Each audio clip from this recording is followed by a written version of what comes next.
Hello, hello, hello, and welcome to this edition of Office Hours with Lanora, the home edition. You might hear some little pitter patter of feet. My dog just decided to walk in, so we're live.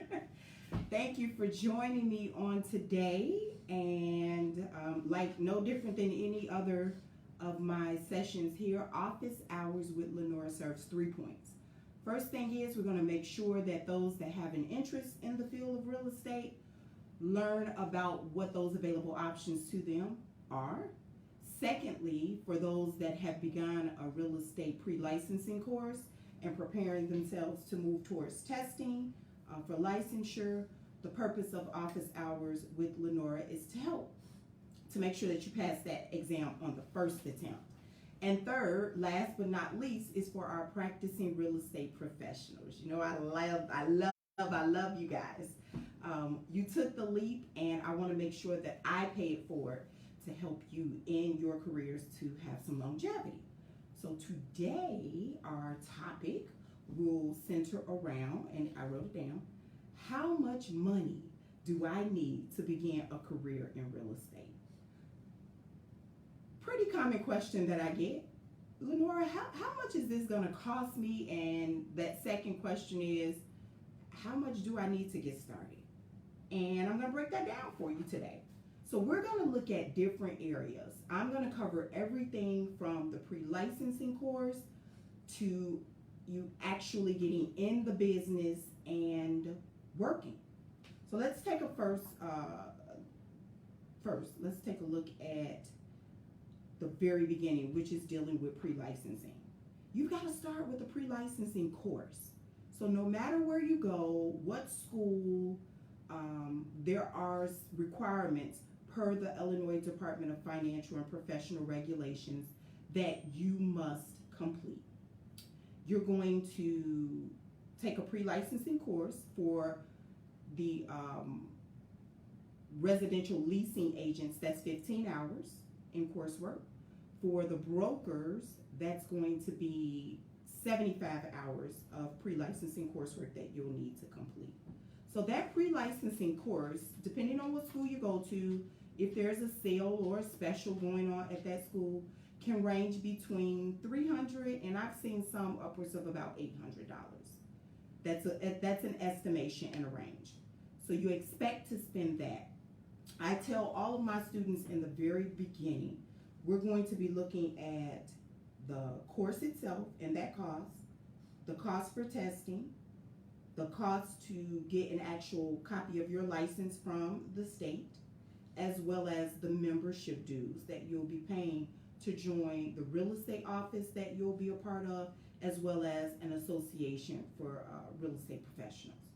So let's break each one of those down. The average budget that I would like students to have created for just those 4 things can range between $1,000 and $2,000 depending on when you're joining. So the first $300 to $800 of that is going to move towards and cover your pre-licensing course itself. The next fee would be the exam fee, which is $55 for the broker pre-licensing exam per attempt, and $35 for the residential leasing test licensing exam. I'm sorry. So for that exam, it's $35 per attempt. Now you'll get 4 attempts to pass, but you do have to pay either the $35 for the leasing exam or $55 for the broker exam. The next dollar amount will cover your license. IDFPR will need to issue you a license, and you have to pay for that license. It's $125. You'll submit that money so that it goes towards the state, and then you'll be able to download a copy of your license on the IDFPR's website. The next fee would cover your membership dues. I like to call them professional fees. So those that you'll need to pay to actually begin in the business. So you're going to complete your pre-licensing course, take your licensing exam, Then once you successfully pass the licensing exam, you'll find a real estate office that you're going to partner with. That office will already be a member of a real estate association or multiple real estate associations. It's going to dictate where you join because you have to be under the same association as your sponsoring broker. So the sponsoring broker will tell you which membership or local real estate associations to join. Hopefully it's the Chicago Association of Realtors. But if not, it is what it is. You'll join and you'll have those membership dues or professional fees that you'll need to cover. Now, to just give you a behind the scenes of the professional dues or fees or membership fees and what they cover, it's going to go towards the local association, for example, the Chicago Association of Realtors, the state association, the Illinois Realtors, and the national association, the National Association of Realtors. It will also cover your MLS or MRED dues and some additional voluntary contributions, which may be towards scholarships or the RPAC, the fund to cover legislative actions of realtors and so on and so forth. So those are voluntary. But ideally speaking, you want to budget about $1,000 or more to cover those dues because we don't know when you'll actually be joining. You could be joining at a point throughout the year where the fees are prorated. For example, the Chicago Association of Realtors, the membership dues start on October 1st of every year. And then they carry through to September 30th of the following calendar year. So for 1 year, you're paying those dues. We have offered installment payments, 6 of them, to cover those dues for our returning members. In the beginning, just so that you are aware, most of the newer licensees, you're going to be paying all of this upfront in full, out of pocket. There usually isn't a payment plan for this type of, for these fees, so that's usually something that's out of pocket. So I'm gonna put my glasses on because y'all know I can't see. But let's go to the next set of things that you can expect and how much you're going to need to be able to begin in this industry. Let's cover one of the largest dollar amounts that you might spend in your professional career in real estate, and that's going to be towards transportation. You would be surprised how much you spend on gas. You still have to pay your insurance. For those of us that still have a car note and we have to pay all of that, take all of that into consideration. You'll be driving a lot more because you're going to have clients in your car that you'll be working with as passengers, and they're going to want to see various properties, or you may need to meet them at various properties or investors and so on and so forth, and you have to get around. So you'll find that you'll be filling up a lot more than normal. I know that since the pandemic started, I have a truck, and I think that since March, I've filled up 3 times. I've saved a lot of money in gas, but I'm not a real estate broker and I'm not showing anyone around. But I know that when I was full-time as a real estate broker, I wrote down, because I checked my taxes from back then, the average that I was spending in a year was between $1,500 and $2,000 towards gas. So think about it. I'm just going to give you a scenario. I did the numbers already for us. If a gallon of gas right now is $2.35, and we're just talking about the gas, my truck takes about 20 gallons to fill up. So that's, let's round up. It's about $50. If I was spending $50 a week in filling up my tank, that's $200 a month. So $50 times 52 weeks is $2,600 a year. You're not necessarily using all of that towards your real estate work per se, but you have to account and track for what you're spending towards transportation, towards gas, towards depreciation of that vehicle that you're going to be using, because when tax time rolls around, you want to be able to recoup some of that as business expenses. So make sure you consult with a certified public accountant or a tax attorney so that they can give you proper clarification on what you should and should not be doing. Another one of the major expenses would be advertising and marketing. So you are so brand new. You are so brand new and you want to put your name out there. There's some expenses or fees that are going to be associated with that. One of them, let me see, let me grab one. Excuse me, guys. This old lovely thing called a business card. You need these. You can choose to have the paper format of these, or there is also an option, if you didn't know, you can use electronic business cards, and you can plop that thing right next in somebody's phone, and so they'll have your information right at their fingertips. But let's say that you've decided to choose the regular traditional business cards. You want to estimate about $50 upwards to $1,000, depending on how many you're buying, who you're buying from, what you're putting on the card, what type of card stock you want to use to make your card stand out. For example, my business card with for the Chicago Association of Realtors and the Realtors Real Estate School is double-sided. So forgive the tape because I had it sticking on something. So it's double-sided. So I don't know how much we've spent for these. I just know I have boxes of them. Business cards may come through your sponsoring broker as well. So you want to check to make sure, is this an added expense that I have to cover right now? Or can I use general business cards provided by my sponsoring broker? Ask those questions when you're meeting with them. Another expense that you need to take into consideration are those lovely yard signs that you're going to be putting out in front of all of those new listings that you'll be getting.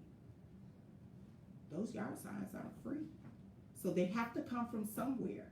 Is this a part of whatever conversation or split that you've mentioned with your sponsoring broker? They recoup that, they cover that fee in the beginning, and then it's paid out when you are paid a commission, or do you pay out of pocket for that expense up front? You want to know that sometimes those yard signs could be between $25 and maybe $100 to put that yard sign, because there's a company that's actually, in most cases, going to come out and install that sign for you, or you, the broker, will be actually driving around putting signs out. I know that when I was in the business actively working as a broker, I had my own signs made. So when I had a listing, I was the actual sign putter outer. I did the driving around and putting the signs out because my signs were custom, and I wanted them to have my name, my definitely have your sponsoring broker's name and company office name on the sign, as well as how you contact me, my phone number, my email, so on and so forth. Think about flyers and door hangers and those sorts of things. They're probably not as commonplace right now, but they still work, and you want to take those into consideration. Here's something that a lot of people don't think about until they get in the business for some time.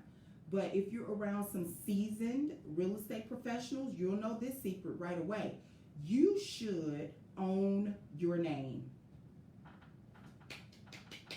Thank you for sharing that secret with us, Lanora. You're welcome. Own your name. And I'm speaking of a domain name. So you want to, if I eventually get back into the business, www.Lanora Tolliver, or whatever my slogan or tag name will be, I will purchase that. That's going to belong to me, because I don't want anybody else using that name. So eventually, when you move towards a website, you're going to have to cover the actual creation of that website, the hosting of the website, the security of that website. Those are expenses that you will be paying out of pocket.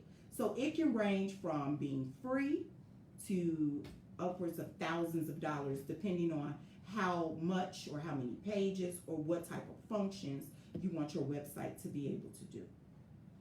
The next set of expenses I want you to take into consideration are the daily operational expenses, some things that we don't think about. Your computer. I talk to students all the time, and even now, as we are surviving during this pandemic, a lot of students don't have access to reliable reliable technology. And you want to make sure that you have a very good laptop or some form of a desktop computer, so that if you're taking a webinar or on a Zoom or something of that nature, your internet is strong enough, the bandwidth and those sorts of things are strong enough and in place. When you're going out and meeting clients, you might want to have, I'm on mine right now, my tablet. You want to have internet connection for that. You're also going to want to have information on estimated costs on utilities. I'm working from home right now. So the lights, the electricity to run my computer monitors, my copier. You want to have a copier at some point.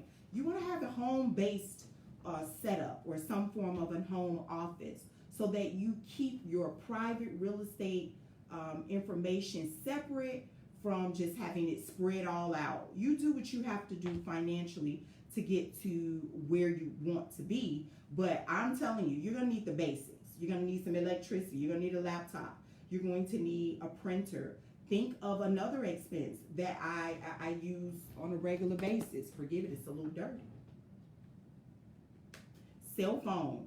That could be one of your major expenses as well. Many people have them already, but now this is a form of your daily operational materials that you're going to need as a real estate professional. So you want to have access to a data package through your cell phone provider that keeps you light speeds ahead of everybody. I'm now on 5G. I wish it worked regularly, my cell phone company, but I'm on 5G right now. So you want to have that technology in place so that if you're out and about or showing properties or whatever the case may be, you are able to communicate with your clients, customers, as well as your office if they should need to reach you.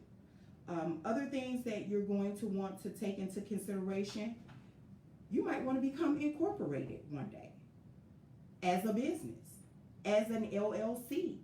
Again, talking to tax professionals, accounting professionals, having a really, really good real estate attorney is going to be those expenses that you want to pay up front, because it's better to get it right in the beginning than to have to try to come up and scrape up the money to get yourself out of a bind. So again, as an LLC, you can become a limited liability company as a real estate professional. And we'll talk more about that in a later live, but I just want to kind of plant a seed with that today. Those are additional expenses that you should look into that you might be incurring. The last area that I want us to take into consideration, because I don't want you to start something that you're not going to be able to keep up over time, and that's career development. We want to look at what is it going to take for me to get in the business, to grow in the business, and to stay in the business. And oftentimes career development is going to be that make or break thing for you. What do I mean about career development? Let me share a quote with you of a percentage of realtors on an average year.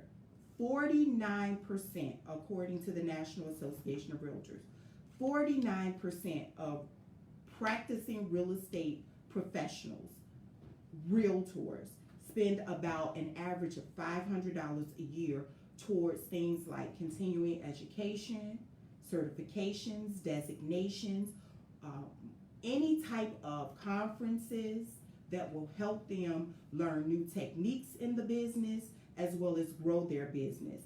Maybe I've done quite a few of them, going to different trade shows about the profession itself, the real estate profession, and I picked up tons of gadgets that helped me in my business. I no longer use the actual measuring tape to measure a room. You can get the digital measurers that boop, boop, boop, bounce off the wall and can tell you what the space or the size of that room is. There are other things that you're going to want to use to help you in your business to be efficient. And you'll find those, and they should be covered under your career development. Now, I spoke about continuing education.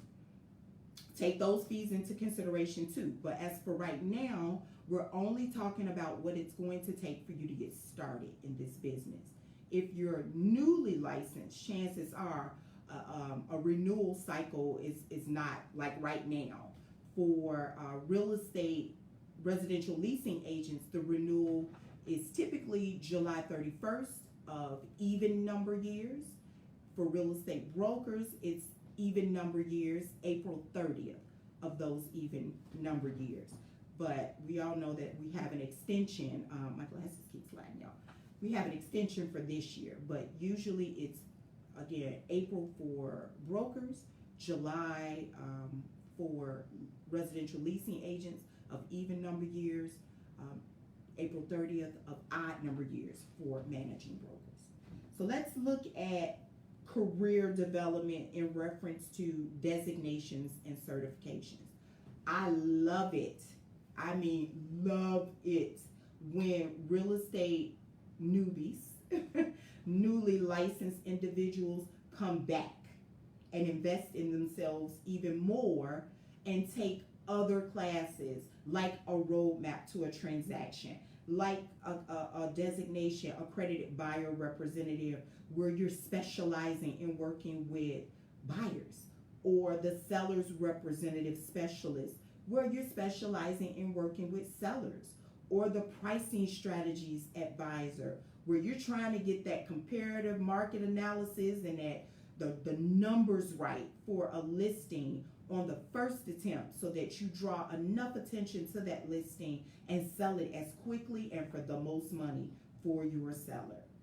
Those students that are coming back brand new, right out of a real estate class and earning a license so soon in their career, taking advantage of those types of courses, as well as just, like I said, investing in themselves again in education. I call those my warriors, because they're in it to win it. They are that minor or major, depending on how you spend your money, that investment of time and money that you're spending backing yourself through education is what will make the difference in you being able to secure a listing, secure a buyer, and staying and having some longevity in this industry that I love. So when we look at those different designations and certifications, hey, if you need help in determining what might be a good fit for you right now and wherever you are in your career, don't hesitate. Give me a call. Let me see. Let me work with you and find out where you've been, what you're doing, and what we can do. Now is the perfect time for you to be taking some additional coursework and putting that up under your belt. Not everybody is at home working. Some of us are essential, like real estate professionals, and they're out and about. They're going to work. Some of us have returned back to our regular schedules, and although we had the stay-at-home mandate in place, we had more time to spend towards our education. I'm going to just kind of beg that you take the time to invest in yourself, to spend a little more time towards the education piece, and that thing should pay off for you over the long term, okay? Look at those different designation certifications on our website.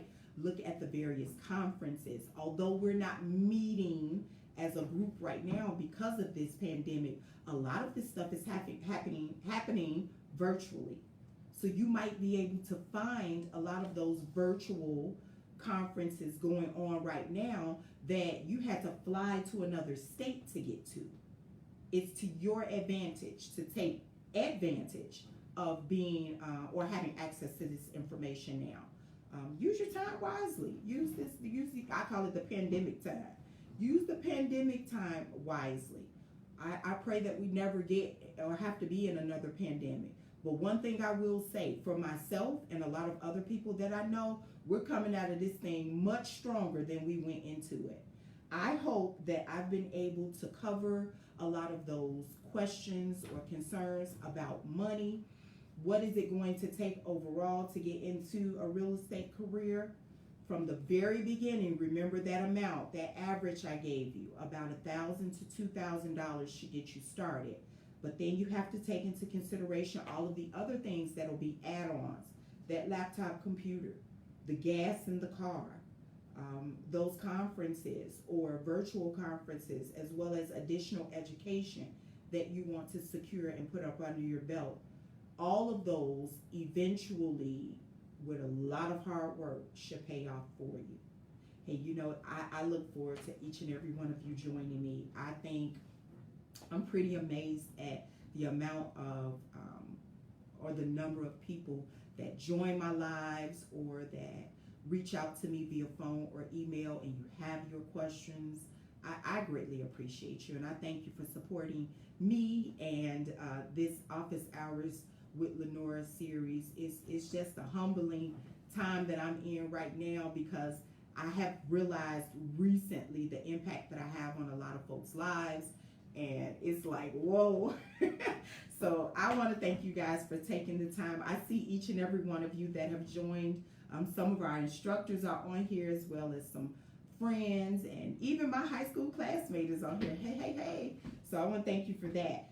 Listen, if you or you know someone that is considering a career in real estate and they don't know where to start or who to talk to, send them my way. 312-214-5513. I'll repeat again. 312-214-5513 is my contact phone number. ltolliver@chicagorealtor.com is my email address. You'll be able to find all of that right here on my website. You can follow me on my personal Facebook page at Lanora, LANORA RRES. Please remember to like, share, subscribe to that page or the YouTube channel. I look forward to talking to you guys on the very next live. Remember, Saturday sessions are starting next month, August 15th. Morning sessions are starting next month, August 3rd, as well as our very next 2-week accelerated course at the Realtors Real Estate School is starting on August 17th. Let's get started. Talk to you soon. Ta-ta for now. Bye-bye.